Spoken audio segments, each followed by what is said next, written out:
Trump کی آبنائے Hormuz کھولنے میں عدم تعاون پر نیٹو اور چین کو دھمکیاں۔ طیارے میں میڈیا سے گفتگو میں کہا آبنائے ہرمز کھولنے کے لیے 7 ممالک سے بات کر رہے ہیں۔ اتحادی ممالک نے آبنائے ہرمز کھولنے میں مدد نہ کی تو نیٹو کا مستقبل بہت خراب ہوگا۔ بیجنگ نے تعاون نہ کیا تو چینی صدر کے ساتھ ملاقات تاخیر کا شکار ہو سکتی ہے۔ کہا ایران مذاکرات کرنا چاہتا ہے لیکن وہ شرائط سے مطمئن نہیں۔ ایران کی فوجی صلاحیت کو 2 ہفتوں میں ختم کر دیا گیا ہے۔ ایران اب بھی پانی میں بم یا ڈرون حملے جیسے مسائل پیدا کر سکتا ہے۔ ٹروتھ سوشل پر بیان میں ایرانی میڈیا کو آڑے ہاتھوں لے لیا۔ کہا ایرانی میڈیا ہیرا پھیری اور غلط معلومات پھیلانے کا ماہر ہے۔ سمندر میں دکھائی گئی ایرانی بوٹ کا کوئی وجود ہی نہیں، یہ سب ڈس انفارمیشن ہے۔ امریکی طیاروں بحری جہازوں کی تباہی کی خبریں من گھڑت اے آئی کی تخلیق ہیں۔ ایران سے وہی جنگیں جیت رہا ہے جو اے آئی کے ذریعے بنائی گئی ہے۔ صدر ٹرمپ کی آبنائے ہرمز کی سیکیورٹی کی اپیل پر دنیا خاموش، کسی نے جواب نہیں دیا۔ امریکی صدر نے چین، جاپان، فرانس، جنوبی کوریا اور برطانیہ سمیت کئی ملکوں سے جنگی جہاز بھیجنے کا کہا۔ جنوبی کوریا کا کہنا ہے ٹرمپ کی اپیل پر جائزہ لے رہے ہیں۔ برطانیہ نے کہا آبنائے ہرمز میں مائن ہنٹنگ ڈرون بھیج سکتے ہیں۔ جاپان نے جواب دیا جنگی جہاز بھیجنے کی شرائط بہت سخت ہیں۔ فرانس بھی جنگ میں براہ راست شمولیت سے گریزاں۔ چین کا مسئلے کے سفارتی حل پر زور، کہا ایران کے ساتھ بات چیت ترجیح ہے۔ ٹرمپ انتظامیہ کی کوششیں جاری۔ امریکی میڈیا بھی تضاد کا شکار۔ امریکی اخبار نیو یارک ٹائمز کا کہنا ہے کہ ایران کی آبنائے ہرمز کو بند کرنے کی صلاحیت توقع سے زیادہ ہے۔ ایران کے میزائل اور ڈرون حملے خطرات بڑھا رہے ہیں۔ وال اسٹریٹ جرنل کی رپورٹ کے مطابق ٹرمپ انتظامیہ آبنائے ہرمز کو محفوظ بنانے کے لیے جلد اتحاد کا اعلان کر سکتی ہے۔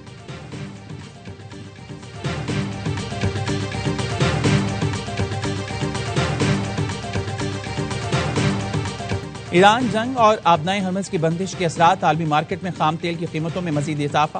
عالمی مارکیٹ میں خام تیل کی قیمت میں 3% اضافہ ہو گیا۔ WTI کروڈ آئل کی قیمت $101.31 فی بیرل ہوگی۔ برینٹ کروڈ آئل کی قیمت $106.106 فی بیرل تک پہنچ گئی۔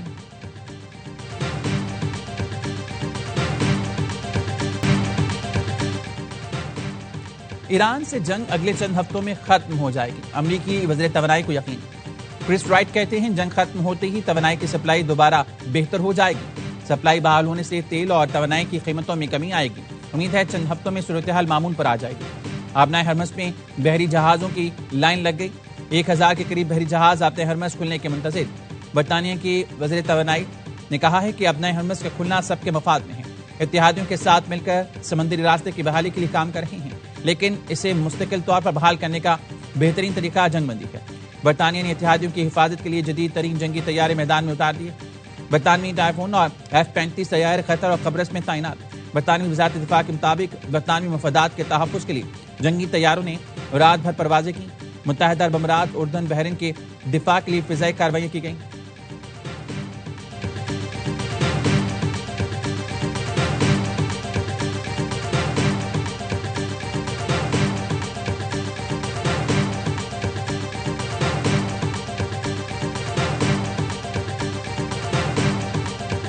پاسداران انقلاب نے آپریشن بادہ صادق 4 کے تحت 54ویں لہر یا زہرہ شروع کر دی۔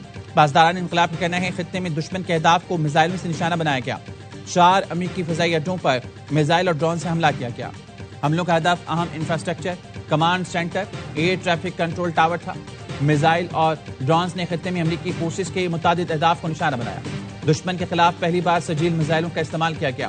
کرم شہر، خیبر شکن، قدر اور حماد میزائلوں کا بھی استعمال کیا گیا۔ پاسداران انقلاب کا کہنا ہے ایران اس وقت زیادہ تر 1 دہائی پہلے بنائے گئے میزائل استعمال کر رہا ہے۔ جدید میزائل ابھی استعمال نہیں کیے گئے۔ اگر امریکہ میں ہمت ہے تو اپنے جہاز خلیج فارس میں لے آئے۔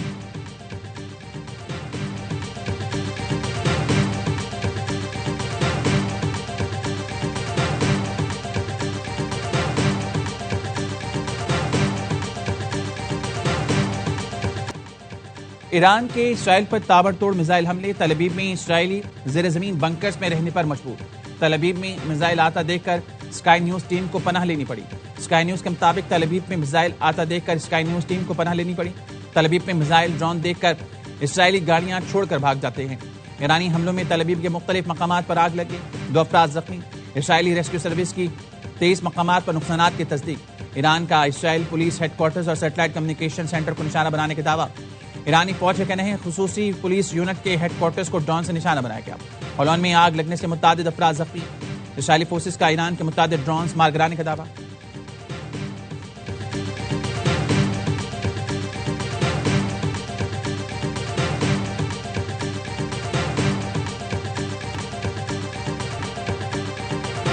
ایندھن کے ڈپوں پر اسرائیلی بمباری عالمی قوانین کی سنگین خلاف ورزی ہے۔ ایرانی وزیر خارجہ عباس اراغچی کا ایکس پر بیان، کہا ایندھن کے ذخائر کو نشانہ بنانا ماحولیاتی تباہی اور ایکو سائیڈ کے زمرے میں آتا ہے۔ اسرائیلی جارحیت سے مقامی آبادی کی صحت کو طویل مدتی خطرات لاحق ہو گئے۔ مٹی اور زیر زمین پانی کی آلودگی آنے والی نسلوں کو بھی متاثر کرے گی۔ اسرائیل کو ان جنگی جرائم کی سزا ملنی چاہیے۔ ایران نے عرب ملکوں میں شہریوں پر حملے کی تحقیقات کے لیے مشترکہ کمیٹی بنانے کی پیشکش کر دی۔ وزیر خارجہ عباس اراغچی کہتے ہیں عرب ملکوں میں شہریوں پر حملوں میں اسرائیل ملوث ہو سکتا ہے۔ امریکہ نے ایران کے شاہد سسٹم سے ملتا جلتا ڈرون تیار کیا ہے جس کا نام لوکاس ہے۔ یہ عرب ملکوں پر حملے کے لیے استعمال ہو رہا ہے۔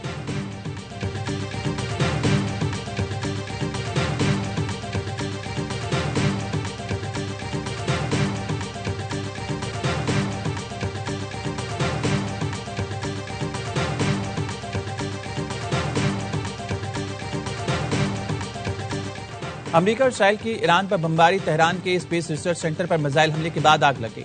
ریسلنگ جم تباہ، اصفہان پر حملے میں 15 فیکٹری ورکر شہید ہو گئے۔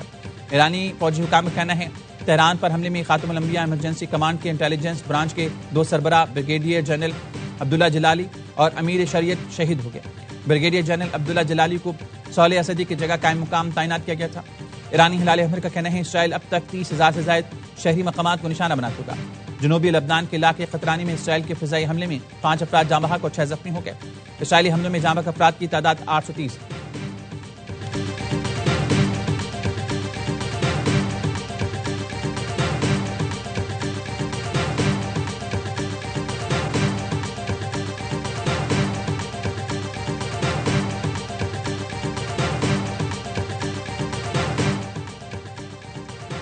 ایرانی صدر مسعود پزشکیان کا فرانسیسی صدر میکرون سے ٹیلی فونک رابطہ، علاقائی صورتحال پر تبادلہ خیال، لبنان میں جاری کشیدگی اور جنگ بندی سے متعلق امور پر بھی گفتگو۔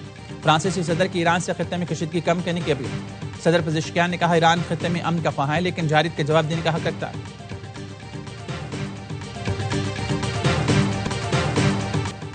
متحدہ عرب امارات نے ایران کا الزام مسترد کر دیا۔ خرق جزیرے پر حملے میں اماراتی زمین کے استعمال کی تردید کر دی۔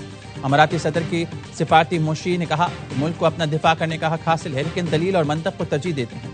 ایران حملے روک کر بات چیت کی کوششوں کی طرف آئے۔ ایرانی وزیر خارجہ عباس اراغچی نے الزام عائد کیا تھا کہ امریکہ نے راس الخیمہ اور دبئی کے قریب جزیرہ خرق پر حملہ کیا۔ متحدہ عرب امارات وزارت دفاع کا کہنا ہے کہ فضائی دفاعی نظام نے 15 بیلسٹک میزائل اور 6 ڈرون تباہ کر دیے۔ اب تک 298 بیلسٹک میزائل اور 15 کروز میزائل تباہ کر چکے ہیں۔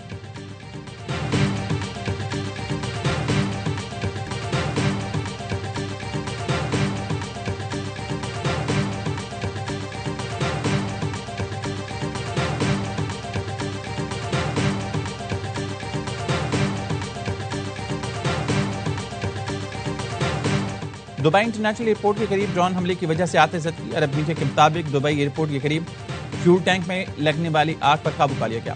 دبئی میڈیا آفس کے مطابق شہریوں کی حفاظت کے لیے اقدامات کیے جا رہے ہیں۔ دبئی ایئرپورٹ پر ڈرون حملے کے بعد طیاروں کی لینڈنگ عارضی طور پر معطل کر دی گئی۔ دبئی لینڈنگ کرنے والی پروازیں ایئرپورٹ سے دور فضا میں ہولڈنگ پیٹرن پر رکھی گئی ہیں۔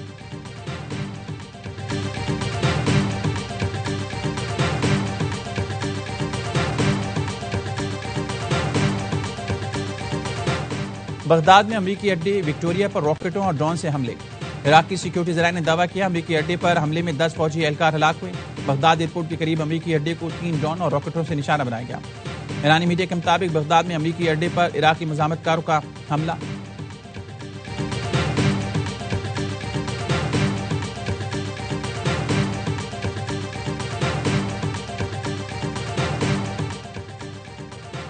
باجوڑ میں افغان طالبان حکومت کا معصوم شہریوں پر حملہ، 4 معصوم شہری شہید، 5 سال کا بچہ شدید زخمی۔ وزیر اطلاعات عطا کہتے ہیں افغان طالبان حکومت نے باجوڑ میں سرحد پار سے مارٹر فائر کیا۔ حملے شہری آبادی کو جان بوجھ کر نشانہ بنایا گیا۔ ایک گھر کو شدید نقصان پہنچا، 4 شہریوں نے جام شہادت نوش کیا۔ 5 سال کا بچہ شدید زخمی ہوا۔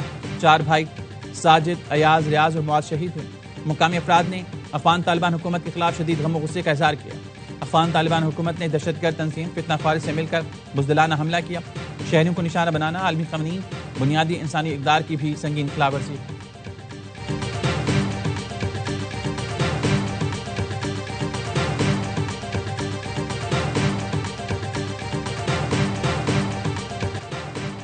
فتنہ خارج اور اس کے سرپرستوں کے خلاف آپریشن غزب الحق جاری، پاکستان نے افغانستان میں 73 مقامات کو نشانہ بنایا۔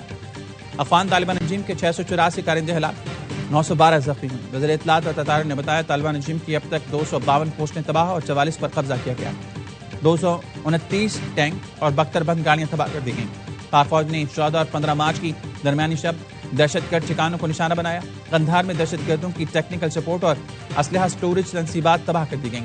تکنیکی آلات رکھنے والی سرنگ بھی تباہ کر دی۔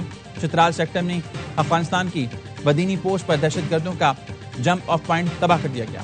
کارروائیوں میں کسی شہری آبادی یا سویلین انفراسٹرکچر کو نشانہ نہیں بنایا گیا۔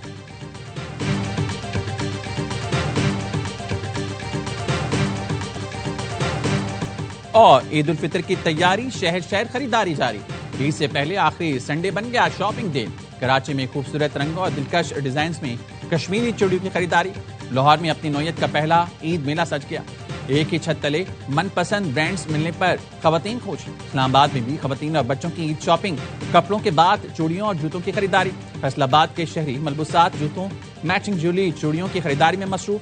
کوئٹہ میں چوڑیوں، مہندی اور ریڈی میڈ کپڑوں کے سٹال پر رش۔ پشاور میں عوام نے خریداری کے لیے شوز میلوں کا رخ کر لیا۔